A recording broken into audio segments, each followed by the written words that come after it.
aciye aguma focusinga kuri ayo mafaranga. Abana bashize muri logique y'amafaranga, ariko ntiyibutse neza ko ya mafaranga sicyo kintu cya mbere yakabaye ariko yabatoza gushaka amafaranga, ariko bwa mbere na mbere yakabanje kububakamo ubumuntu, akabaha indangagaciro zishobora gutuma na ya mafaranga bamenya kuyabamo.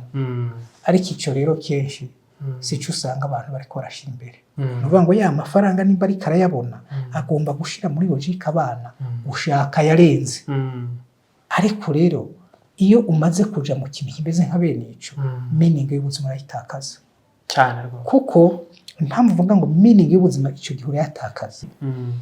Uyu mu mama yavuze atariko ati turiruka tugashaka amafaranga, ati kandi bamwe muri twebwe turanayabona, atariko ntitugira umwanya wo kuyajya, nabo tuyashakira itubitaho, ati none amafaranga turiko tuyashakira iki?